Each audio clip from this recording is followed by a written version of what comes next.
and in today's video, we're going to be talking about networking. Hey guys, welcome back to my channel. My name is Amanda if you are new here, and I create content for calligraphers, calligraphy business owners, and self-care and wellness tips for creatives. So in today's video, I'm going to be sharing 3 tips that you need to know if you are trying to go to a networking event or if that's just on your goal for this upcoming year.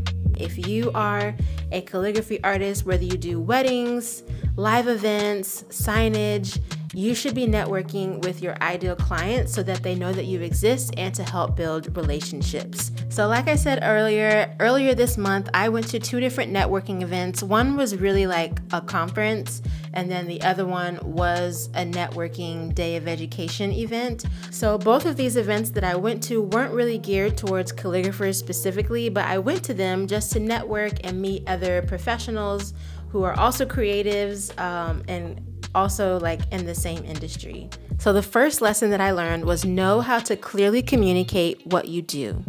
And this is especially true for us as calligraphers because there are so many different things you can do as a calligrapher, and you need to make sure that your business stands out and like what you do is easily identifiable to the person that you're talking to. So if I just say that I'm a calligrapher, some people think that's just as a hobby.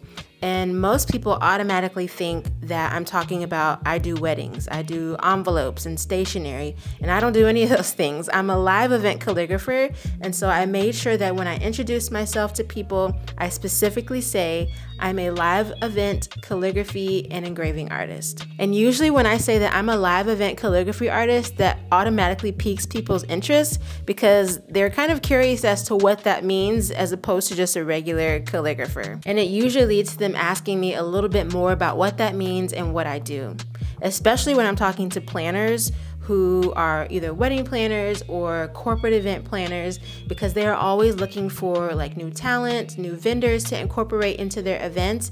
And so when I say that I'm a live event calligrapher, they're automatically interested. So when it comes to clearly communicating what you do, it's really important that you practice your elevator pitch.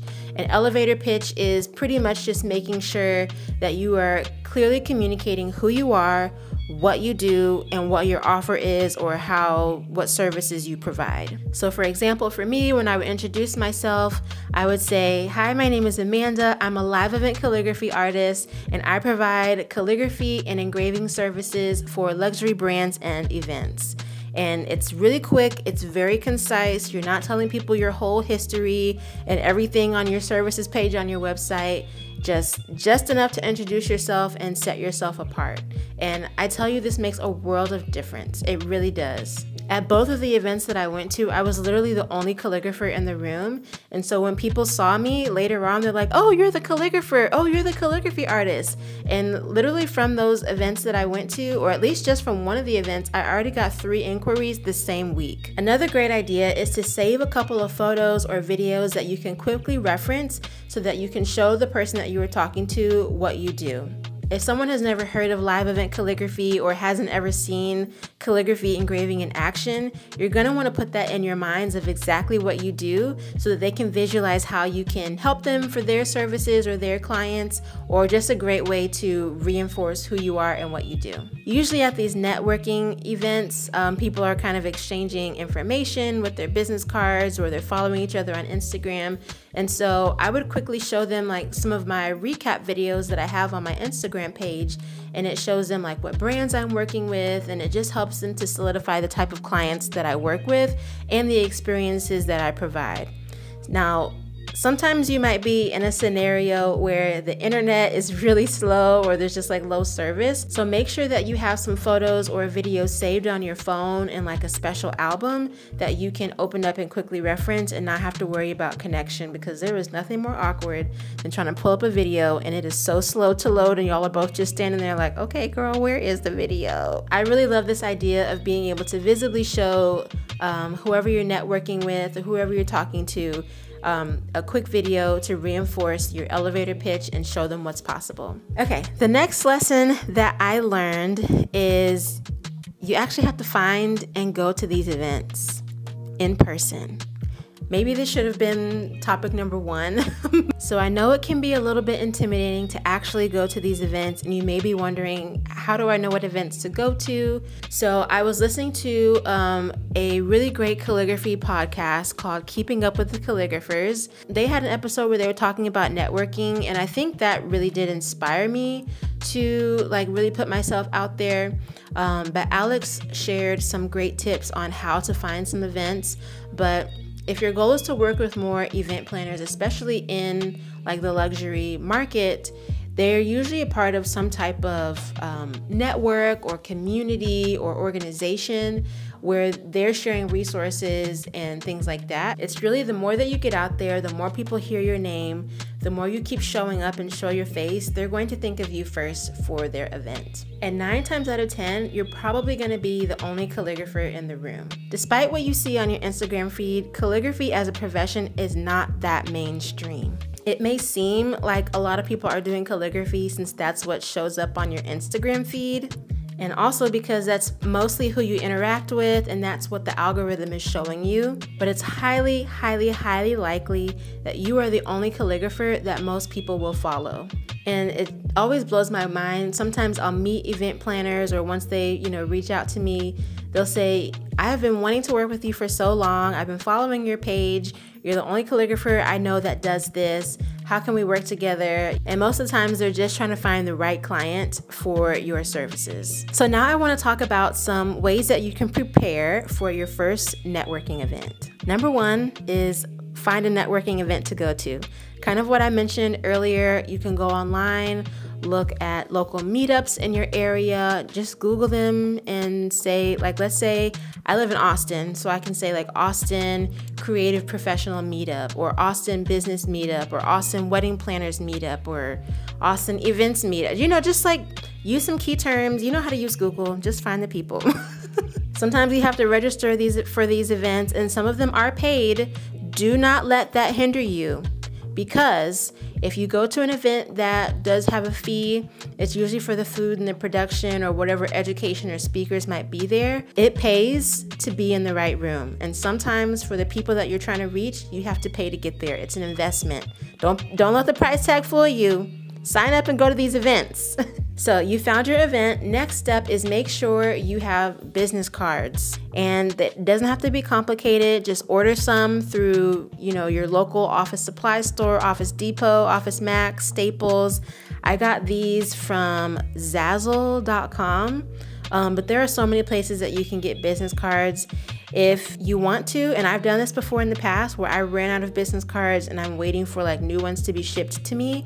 I have gone onto Canva.com, designed a quick little business card, and printed them out on some cardstock from my house. I cut them out, and that was it. And I took them with me. I handed them out at my event, and nobody said anything. They didn't think twice. They just want my information.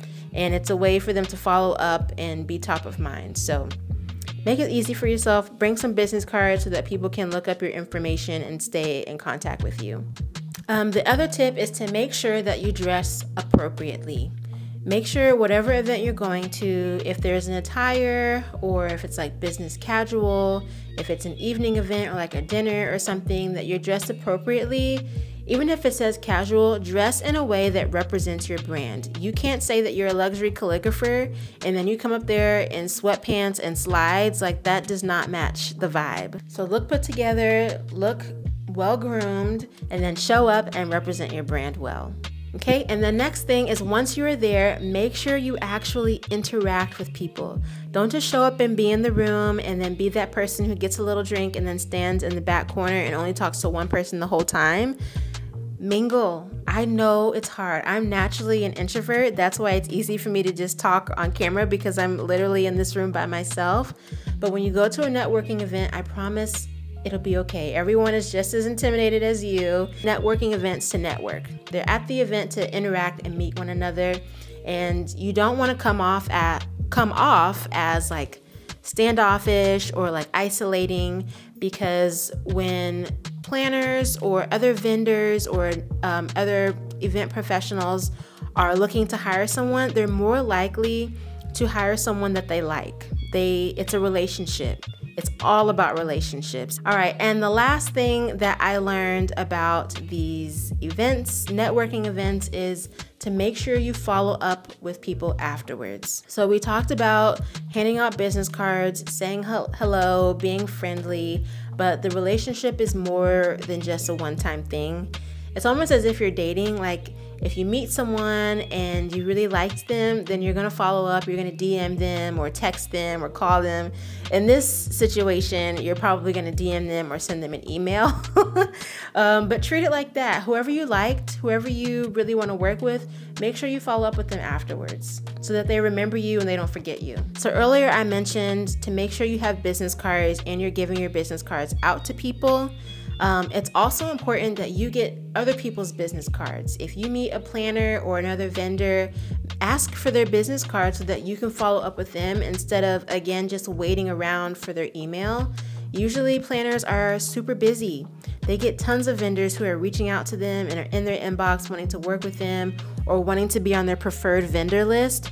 And so really set yourself apart by asking for their business card as well, so that you can follow up and reach out to them later. Following up really helps you to stay top of mind. Another great way to follow up with people that you meet at the networking event is to follow them on Instagram or social media or YouTube, TikTok, LinkedIn, whatever channels that you're on, follow them on those platforms.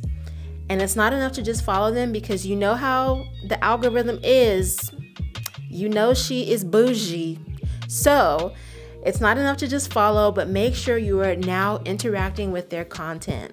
Because if you engage with their content, they're gonna see that you liked, they're gonna see that you commented, and that keeps you top of mind. If you're looking at their stories, send a little, like reaction emoji, or like, oh my gosh, I love this.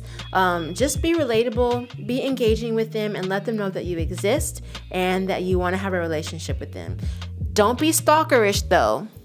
Don't be a stalker. Don't be weird about it. Don't go through like all their past photos and videos and like, love this, this is great, heart emojis, heart eyes, fire emoji.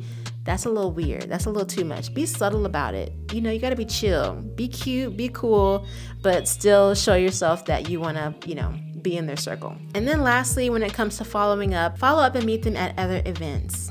Don't just be a one-hit wonder, show up and no one ever sees you in person ever again. It's a relationship. Relations take time to build. You went to one event, go to another one. Figure out when the next event for that organization or community is happening, sign up and go. Because it's likely that you'll see some of the same people again. Maybe you will, maybe you won't.